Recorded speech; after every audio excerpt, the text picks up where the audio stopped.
ഇപ്പൊ എയുടെയും ചാറ്റ് ജിപിടിയുടെ ഒക്കെ കാലമാണല്ലോ. അപ്പൊ ഞാൻ ഇങ്ങനെ സെർച്ച് ചെയ്ത് നോക്കുമായിരുന്നു. അതായത് കഴിഞ്ഞ വർഷം വേൾഡ് വൈഡ് നോക്കിയാൽ ഏറ്റവും അധികം ഗൂഗിളിൽ സെർച്ച് വന്നിട്ടുള്ള മലയാള നടന്മാരുടെ ലിസ്റ്റ് ഇങ്ങനെ വന്നിട്ടുണ്ട്. അതിൽ ഏറ്റവും ആദ്യമുള്ളത് മമ്മൂട്ടിയാണ് കേട്ടോ. മമ്മൂട്ടിയുടെ ഒരുപാട് ചിത്രങ്ങളും അതുപോലെ തന്നെ വളരെ വ്യത്യസ്തമായിട്ടുള്ള ചിത്രങ്ങളും ഇറങ്ങിയ ഒരു വർഷമായിരുന്നല്ലോ 2024 എന്ന് പറയുന്നത്. അതിൽ ഏറ്റവും മുമ്പിൽ ബ്രഹ്മയുഗം തന്നെയാണ്. അപ്പൊ ആ ഒരു സിനിമയുടെ സിനിമ കുറച്ചുകൂടി മറ്റ് സംസ്ഥാനങ്ങളിലും വളരെയധികം ശ്രദ്ധ നേടിയിട്ടുണ്ടായിരുന്നു. അതുകൊണ്ട് തന്നെയാണ് തോന്നുന്നു ഒന്നാം സ്ഥാനത്ത് മമ്മൂട്ടി നിൽക്കുന്നത്. അതെ, ഈ ബ്രഹ്മയുഗത്തിൽ പറയുകയാണെങ്കിൽ മലയാള സിനിമയ്ക്ക് തന്നെ അത് കുറെ കാലത്തിന് ശേഷം ഒരു ബ്ലാക്ക് ആൻഡ് വൈറ്റ് മൂവി എന്ന് പറയുമ്പോൾ അത് ഈ ഒരു സമയത്ത് അത്തരത്തിലൊരു മൂവി എന്നുള്ള രീതിയിലുള്ള ഒരു കാര്യം ഒരു പ്രത്യേകത അതിനുണ്ടായിരുന്നു. പിന്നെ മമ്മൂട്ടിയുടെ ഭാഗത്തു നിന്ന് വളരെ ഒരു അഭിനയത്തിന്റെ പല തലങ്ങളും നമ്മൾ പ്രേക്ഷകർ കണ്ട് ആസ്വദിച്ച ഒരു സിനിമയും കൂടിയായിരുന്നു. അതിന്റെ മേക്കിംഗ് വൈസും എല്ലാം വളരെ വളരെ കൂടുതൽ ആളുകൾ ഇങ്ങനെ പ്രശംസിച്ച് പറഞ്ഞ എല്ലാ കാര്യങ്ങളുമാണ്. സോ ബ്രഹ്മയുഗം എന്ന സിനിമ കൊണ്ട് മമ്മൂട്ടിക്ക് കുറച്ചുകൂടി കൂടുതൽ ഒരു ആരാധകർ വന്നിട്ടുണ്ട് എന്ന് തന്നെ പറയും. നമുക്ക് വേണമെങ്കിൽ ഈ പുതിയ തലമുറ പോലും മമ്മൂട്ടി എന്നുള്ള ഒരു നടനെ കൂടുതൽ മനസ്സിലാക്കുന്ന ഒരു സിനിമയായി ബ്രഹ്മയുഗം മാറിയിട്ടുണ്ടായിരുന്നു. ശരിക്കും പറഞ്ഞ ഈ ഒരു കാലഘട്ടത്തില് മലയാളത്തിലെ ഏറ്റവും മുൻനിര നായകന്മാരിൽ ഒരാളായ മമ്മൂക്ക ഒരു പ്രതിനായക വേഷം, ഒരു വില്ലൻ റോള് ചെയ്യാനായിട്ട് പോകുന്നത് തന്നെയായിരുന്നു ആ ഒരു സിനിമയുടെ ഏറ്റവും വലിയ USP എന്ന് പറയുന്നത്. അതുപോലെ അതിൻ്റെ അകത്ത് പല സീനുകളും ട്രെയിലർ വന്ന സമയത്തൊക്കെ ഭയങ്കര എക്സൈറ്റിംഗ് ആയിരുന്നു. ഈ പറഞ്ഞതുപോലെ രാഹുൽ സദാശിവൻ ഒരു ബ്ലാക്ക് ആൻഡ് വൈറ്റ് സിനിമ ചെയ്യാൻ പോകുന്നു പറഞ്ഞപ്പോൾ എല്ലാവരുടെയും സംശയം ഇതൊക്കെ തിയേറ്ററിൽ കാണാൻ ആരെങ്കിലും പോകുമോ, ഇതൊക്കെ നമുക്ക് വല്ല OTTക്ക് വേണ്ടി ചെയ്താൽ കുഴപ്പമില്ല, എക്സ്പെരിമെന്റൽ മൂവി എന്നൊക്കെ പറഞ്ഞ് ചിലപ്പോൾ ആളുകൾ കണ്ടേക്കും, പക്ഷെ തിയേറ്ററിൽ ഇതൊക്കെ ആര് പോയി കാണാനാണ് എന്ന് പറയപ്പെട്ട ഒരു സമയത്ത് നിന്ന് ആ സിനിമ ഒരു ബ്ലോക്ക് ബസ്റ്റർ ആകുന്നു, മറ്റ് സംസ്ഥാനങ്ങളിലേക്കും അതിന്റെ ഒരു വ്യാപ്തി എത്തുന്നു എന്നൊക്കെ പറയുന്നത് ഭയങ്കര മലയാള സിനിമയ്ക്ക് തന്നെ ഒരു നാഴികക്കല്ലായി അടയാളപ്പെടുത്താൻ പറ്റുന്ന ഒരു കാര്യമായിട്ടാണ് ആ ഒരു സിനിമ വന്നിട്ടുണ്ടായിരുന്നത്. ഇപ്പൊ അതേപോലെ തന്നെ കഴിഞ്ഞ ആ വർഷത്തെ മമ്മൂട്ടിയുടെ മറ്റൊരു സിനിമ നോക്കുകയാണെങ്കിൽ ഓസ്ലറിലേക്ക് നമുക്ക് നോക്കാം. അതിൽ മെയിൻ കഥാപാത്രം ജയറാമാണ്. പക്ഷെ എങ്കിൽ കൂടിയും ആ സിനിമയെ വലിയൊരു രീതിയിലേക്ക് വിജയത്തിലേക്ക് കൊണ്ടുപോയത് അതിൽ മമ്മൂട്ടിയുടെ ഒരു പ്രസൻസ് ഉള്ളത് കൊണ്ടാണ്.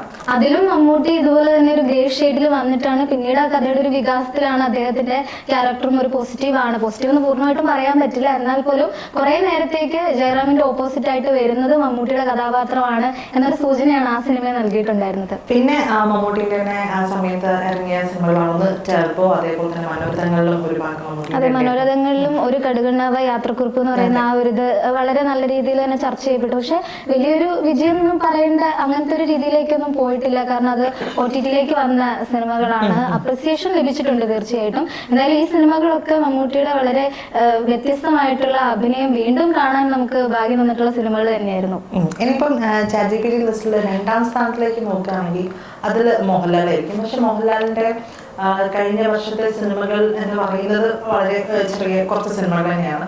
അപ്പം തുടക്കം എന്ന് പറയുന്നത് മലൈക്കോട്ടെ വാലിബന്ധത്തിലൂടെ തുടങ്ങിയതായിരുന്നു. പക്ഷേ വലിയ എക്സ്പെക്ടേഷൻസ് വെച്ചത് കൊണ്ടോ എന്തോ ആണോ എന്നുള്ള രീതിയിൽ അറിയില്ല, ഇന്നും ആ ഒരു സിനിമ വിജയിച്ചിട്ടില്ല. ഐ മീൻ അതൊരു തിയേറ്റർ ഹിറ്റായി മാറിയില്ല. കാരണം അത്രയേറെ വിമർശനങ്ങൾ ആ സിനിമയ്ക്ക് വന്നിട്ടുണ്ടായിരുന്നു. പ്രധാനമായിട്ട് ലാഗ് ആണെന്നൊക്കെ പറഞ്ഞിട്ടുണ്ടായിരുന്നു.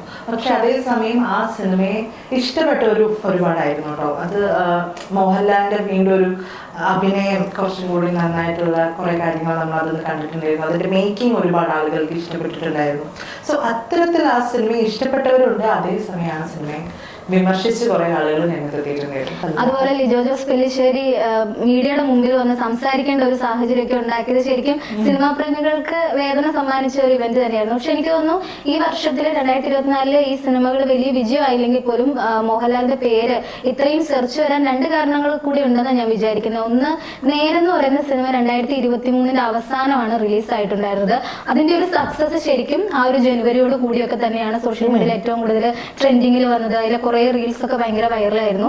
അതിനുശേഷമാണെങ്കിലും ഈ ഒരു എമ്പുരാൻ എന്ന് പറയുന്ന സിനിമയുടെ പേര് എപ്പോഴും ലൈവായിട്ട് നിൽക്കുന്നുണ്ടായിരുന്നു. അതിന്റെ ട്രെയിലർ ആണെങ്കിലും ടീസർ ആണെങ്കിലും ലോഞ്ചിങ്ങും കാര്യങ്ങളും ഒക്കെ അതുമായി ബന്ധപ്പെട്ടും കുറെ സെർച്ചും ഒക്കെ ഉണ്ടായിരുന്നു. അതുപോലെ ഈ മനോരഥങ്ങളിൽ തന്നെ ഒരു ഓളവും തീരം എന്ന് പറയുന്നതിലും അദ്ദേഹമാണ് അഭിനയിച്ചിട്ടുണ്ടായിരുന്നത്. അതൊരു ബ്ലാക്ക് ആൻഡ് വൈറ്റിലായിരുന്നു അതിൽ വന്നിട്ടുണ്ടായിരുന്നു. അതേപോലെ തന്നെ ബറോസ് എന്നുള്ള സിനിമ കൂടി, അപ്പൊ അദ്ദേഹത്തിന്റെ സംവിധാനത്തിൽ വരുന്ന ആദ്യമായിട്ടുള്ള ഒരു സിനിമ 3D ആയിരുന്നു. അപ്പൊ അത്തരത്തിൽ ഒരുപാട് കാര്യങ്ങൾ ബറോസിൽ കൂടെ അദ്ദേഹം കൊണ്ടുവന്നു. പക്ഷെ ബറോസിനും വലിയൊരു വിജയമാവാൻ പറ്റിയില്ല. ഒട്ടും അതും വലിയ ഭീകര ഫ്ലോപ്പാണ്. അതിന്റെ ബജറ്റ് വെച്ച് നോക്കുമ്പോൾ വളരെ കുറഞ്ഞ തുകയാണ് അതിന് റിട്ടേൺ കിട്ടിയിട്ടുള്ളത്. അതെ അതെ, അത് അപ്പം അതും മോഹൻലാൽ എന്ന നടനെ സംബന്ധിച്ചിടത്തോളം ഒരു തിരിച്ചടി തന്നെയായിരുന്നു. അപ്പം ബറോസിലൂടെയും അധികം ഒരു വിജയം കണ്ടെത്താൻ മോഹൻലാലിന് സാധിച്ചില്ല. പക്ഷെ അപ്പോഴും സെർച്ച് ലിസ്റ്റിൽ 2ാം സ്ഥാനത്ത് മോഹൻലാൽ ഉണ്ട് എന്നുള്ളതാണ്. അതുപോലെ 3ാം സ്ഥാനത്ത് വന്നിട്ടുള്ളത് ദുൽഖർ സൽമാനാണ്. ദുൽഖറിന്റെയും അധികം സിനിമകൾ അങ്ങനെ വന്നിട്ടില്ല ആ വർഷത്തില്. പക്ഷെ വന്ന 2 സിനിമകളിൽ ഒന്ന് ലക്കി ഭാസ്കർ ആണ്, മറ്റൊന്ന് കൽക്കിയാണ്. ഇത് രണ്ടും അന്യഭാഷാ ചിത്രങ്ങളാണെങ്കിൽ പോലും വലിയ രീതിയിൽ ലോകമെമ്പാടുമുള്ള ആളുകൾ സെർച്ച് ചെയ്യുന്ന രീതിയിലേക്ക്, മലയാളികൾ സെർച്ച് ചെയ്യുന്ന മലയാളികൾ മാത്രമല്ല മറ്റ് ഭാഷയിലുള്ളവരും സെർച്ച് ചെയ്യുന്ന രീതിയിലേക്ക് സിനിമകൾ പോയിട്ടുണ്ട്. ലക്കി ഭാസ്കർ ഒക്കെ ഭയങ്കര അപ്രീസിയേറ്റ്. മലയാളത്തിൽ നിന്നാണെങ്കിലും നമ്മളധികം അന്യഭാഷാ സിനിമകളെ ചില സിനിമകളൊക്കെ നമ്മൾ ഇങ്ങനെ സ്വീകരിക്കുള്ളൂ. പക്ഷെ അതിൽ തന്നെ ലക്കി ഭാസ്കറിന് വലിയൊരു സ്വീകാര്യത കിട്ടിയിട്ടുണ്ട്. അത് തിയേറ്ററിലാണെങ്കിലും ആഫ്റ്റർ അത് OTT-യിലേക്ക് വന്ന സമയത്താണെങ്കിലും അതിനെക്കുറിച്ചുള്ള ചർച്ചകളും കാര്യങ്ങളും ഒക്കെ നടന്നിട്ടുണ്ടായിരുന്നു. ശരിക്കും അദ്ദേഹത്തിന് ഇത്രയും ഒരു റീച്ച് മറ്റു ഭാഷകളിൽ കിട്ടാൻ ശരിക്കും സീതാരാമൻ തന്നെയായിരിക്കും ഒരു കാരണമായിട്ടുണ്ടാകും. അതുപോലെ ഈ ലക്കി ഭാസ്കർ എന്ന് പറയുന്നത് ഭയങ്കര നടന്ന ഒരു സംഭവത്തിന്റെ വേറൊരു വേർഷൻ, അതിലെ വേറൊരു കഥാപാത്രത്തിനെ മെയിൻ ആക്കിക്കൊണ്ടാണ് ഈ ഒരു സിനിമ വന്നിട്ടുള്ളത്. അപ്പൊ അതും ഈ ഒരു കൂടുതൽ ആളുകളിലേക്ക് എത്താൻ ഒരു കാരണമായിട്ടുണ്ട്. എന്തായാലും എത്രയും പെട്ടെന്ന് തന്നെ മലയാളത്തിൽ ഒരു സിനിമ ഉണ്ടാകുമെന്ന് ഈ ലക്കി ഭാസ്കർ സമയത്ത്, പ്രൊമോഷൻ സമയത്തൊക്കെ ദുൽഖർ പറഞ്ഞിട്ടുണ്ടായിരുന്നു. അപ്പം 2025 അല്ലെങ്കിൽ 2026 ഈ ഒരു വർഷത്തിൽ എന്തായാലും മലയാളത്തിൽ അദ്ദേഹം ഒരു സിനിമ ചെയ്യുമെന്നുള്ളത് ഉറപ്പായിട്ടുള്ളത്. അതുപോലെ കാന്ത എന്ന് പറഞ്ഞിട്ടൊരു സിനിമ കൂടി വരാനിരിക്കുന്നുണ്ട്. അതും വലിയ പ്രതീക്ഷയുള്ള ഒരു പ്രൊജക്റ്റ് ആണ്. ഇനിയിപ്പോ ദുൽഖറിന് ശേഷം നോക്കുകയാണെങ്കിൽ അടുത്തത് വരുന്നത് ഫഹദ് ഫാസിലാണ്. അപ്പം ഫഹദ് ഫാസിലിന്റെ ഒരു കരിയർ നോക്കുകയാണെങ്കിൽ പറഞ്ഞ പോലെ തന്നെ അതിൽ അന്യഭാഷയുണ്ട്, അതേപോലെ തന്നെ ആവേശം എന്നുള്ളൊരു സിനിമ അത് കേരളത്തിൽ ഉണ്ടാക്കിയ ആവേശം. സോ ഇത്തരത്തിലുള്ള വലിയൊരു ഒരുപാട് ആരാധകർ വീണ്ടും സ്വരൂപിക്കുന്ന പോലുള്ള സിനിമകളായി പോയി വീണ്ടും ഇപ്പൊ ഫഹദ് ചെയ്തിട്ടുള്ളത്. അതിൽ ആവേശം എടുത്തു പറയേണ്ടതാണ് രംഗണ്ണൻ എന്നുള്ളൊരു ക്യാരക്ടർ. കേരളത്തിൽ മാത്രമല്ല മറ്റു സംസ്ഥാനങ്ങളിലും ഭയങ്കര റീച്ച് കിട്ടിയ കഥാപാത്രമാണ്. അതെ, ആ ഒരു റീല് എല്ലാം വളരെ ട്രെൻഡിങ് ആയി മാറി. ഇതൊക്കെ ഈ ആവേശം എന്ന സിനിമ ഉണ്ടാക്കിയ ഒരു ഇമ്പാക്റ്റ് ആണെന്ന് പറയാം. അതുപോലെ തന്നെ വേട്ടയൻ എന്ന് പറയുന്ന സിനിമയിൽ അദ്ദേഹം വലിയൊരു റോള് ചെയ്തിട്ടുണ്ടായിരുന്നു. അതുപോലെ പുഷ്പ 2, പക്ഷെ പുഷ്പ 2 അദ്ദേഹത്തിന്റെ ഒരു ആർട്ടിസ്റ്റിനെ സംബന്ധിച്ച് വലിയ കാര്യമല്ലാന്ന് ഫഹദ് ഫാസിൽ പറയുന്നുണ്ട്. സംവിധായകനോടുള്ള കമ്മിറ്റ്മെന്റും ആ ഒരു സ്നേഹം കൊണ്ടാണ് താൻ ആ സിനിമ ചെയ്തത്, എനിക്കിത് വലിയ കാര്യമായിട്ട് ചെയ്യാനില്ല എന്ന് പറഞ്ഞിട്ടുണ്ട്. അതുപോലെ തന്നെ വിമർശനങ്ങൾ വന്നിട്ടുണ്ട്. എന്നാൽ പോലും ആ സിനിമയും ഒരു ഹ്യൂജ് സക്സസ് ആയിരുന്നു എന്നുള്ളതാണ്. പിന്നെ അതേപോലെ തന്നെ എല്ലാവരും കാത്തിരുന്ന ഒരു സിനിമയായിരുന്നു ബോക്കിയും വില്ല. ബോക്കിയും വില്ലയിലും ഫഹദ് ഫാസിൽ ഒരു പോലീസ് വേഷത്തിലാണ് എത്തുന്നത്. അതും എനിക്ക് തോന്നുന്നു ഏറെക്കുറെ പ്രശംസകൾ നേടിക്കൊടുത്ത ഒരു സിനിമ തന്നെ. അതും എനിക്ക് തോന്നുന്നു നമ്മൾ ഈ എക്സ്പെക്ടേഷൻസ് അത് കുറെ സിനിമകളെ കൊള്ളുന്നുണ്ട്, ഐ മീൻ ഓവർ എക്സ്പെക്ടേഷൻസ് സിനിമയെ കൊള്ളുന്നുണ്ട് എന്നുള്ള രീതിയിലേക്ക് അത് മാറിയിട്ടുണ്ട്. പക്ഷെ എങ്കിൽ കൂടിയും അതിന്റെ OTT റിലീസിന് ശേഷം ഉള്ള ഒരു ചർച്ചകളിലൊക്കെ നോക്കുമ്പോൾ ഫഹദ് ഫാസിലിന്റെ ആ ഒരു കഥാപാത്രത്തെ അത്ര വിമർശിച്ചുകൊണ്ടുള്ളൊരു അത്തരം വിമർശനങ്ങളൊന്നും അതിനില്ല എന്ന് തോന്നുന്നു.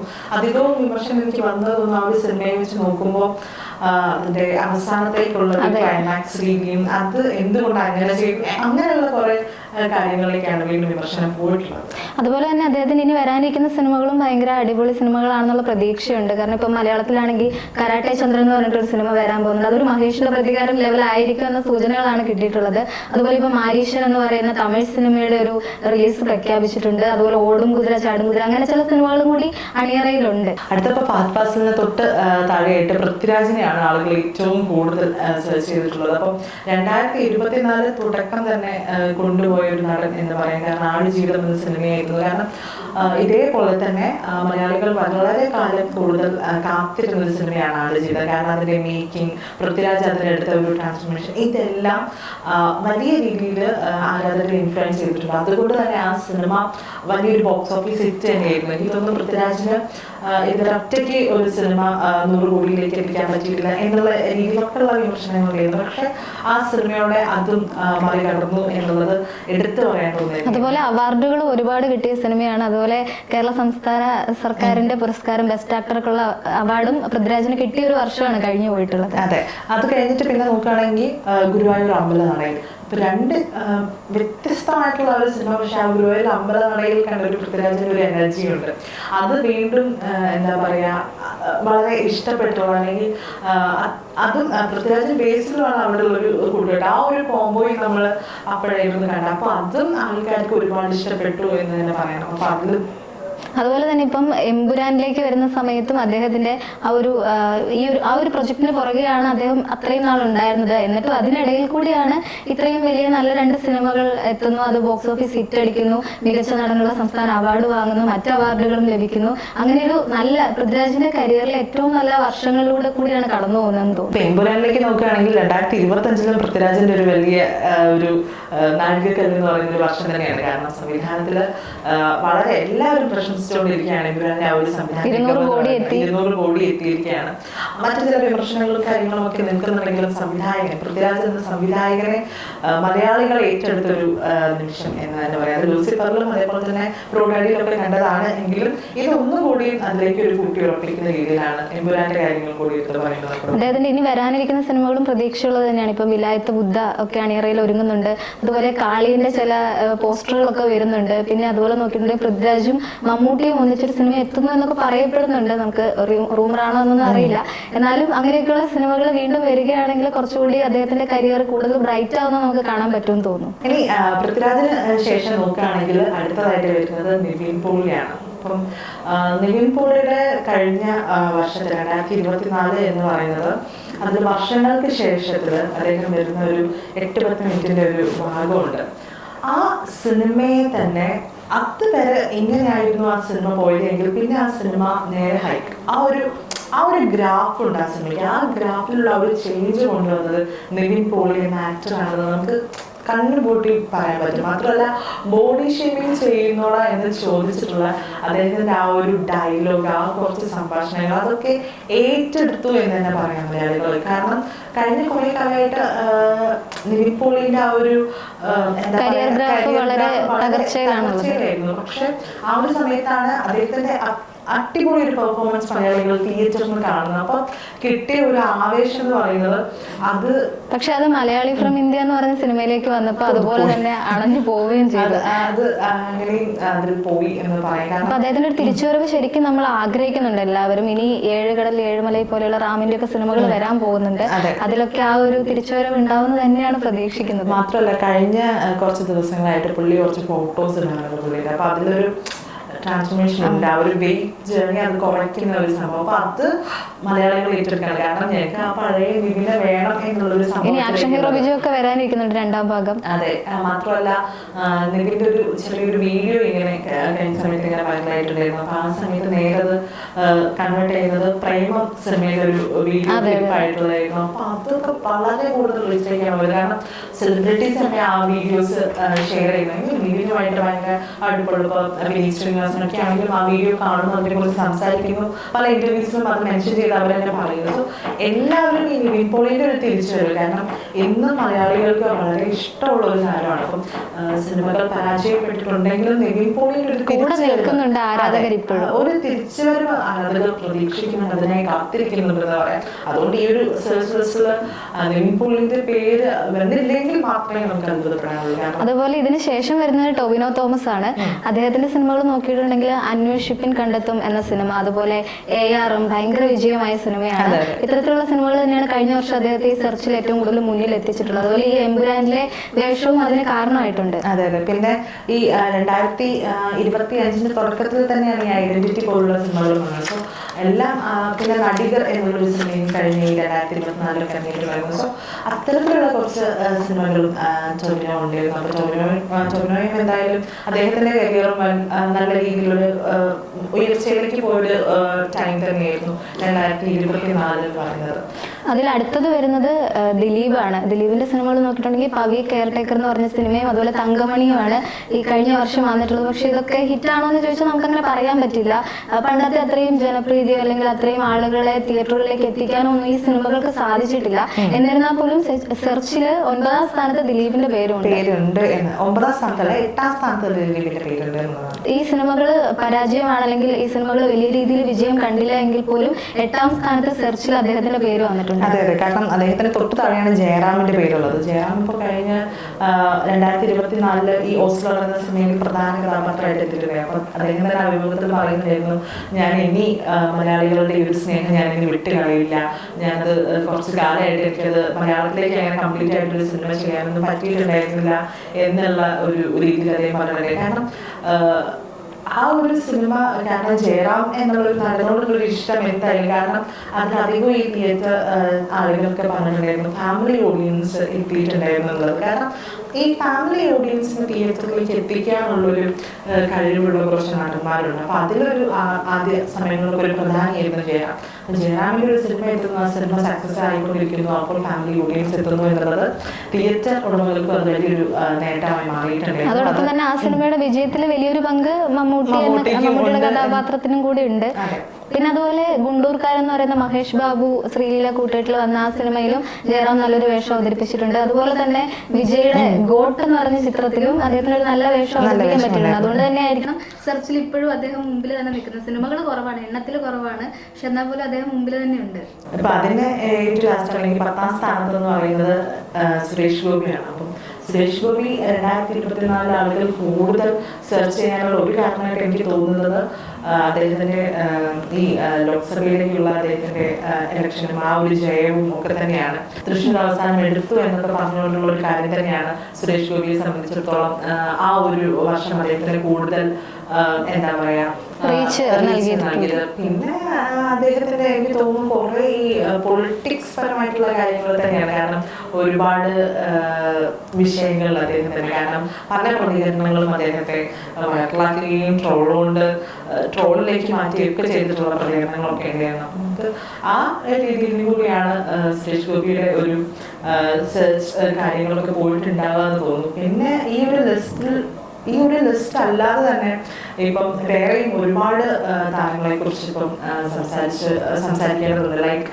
ബേസിൽ ജോസഫ് ആണെങ്കിലും അതുപോലെ തന്നെ ആസിഫ് അലി ആണെങ്കിലും ഇവരൊക്കെ ഈ കഴിഞ്ഞ 2024 എന്ന വർഷം നല്ല പ്രകടനങ്ങൾ നടത്തിയിട്ടുണ്ട്. കുറെ സംഭാവനകളുണ്ട്. അപ്പം അത്തരത്തിൽ ഇതിപ്പോ ഒരു 10 എന്നുള്ള നമ്പർ മാത്രമല്ല, നമ്മളിപ്പോ സെർച്ച് ചെയ്തത് വേൾഡ് വൈഡ് ആയിട്ടുള്ള സെർച്ച് ആണ്. ഇപ്പൊ കേരളത്തിൽ ഇത് മാത്രമാണ് നോക്കുന്നതെങ്കിൽ ചിലപ്പോൾ ബേസിൽ ജോസഫ്, ആസിഫ് അലി തുടങ്ങിയ താരങ്ങൾ കൂടി ഇതിനകത്ത് ഉണ്ടാവും. അതെ, അപ്പൊ എന്തായാലും അതൊക്കെ ഉണ്ടെങ്കിലും ആദ്യ 2 സ്ഥാനങ്ങൾ എപ്പോഴും കൊണ്ടുപോകുന്നത് മമ്മൂട്ടി, മോഹൻലാൽ എന്നുള്ള 2 സൂപ്പർ താരങ്ങൾ തന്നെയാണ് എന്ന് നമുക്ക് ഇവിടെ പറഞ്ഞു നിർത്തേണ്ടി വരും.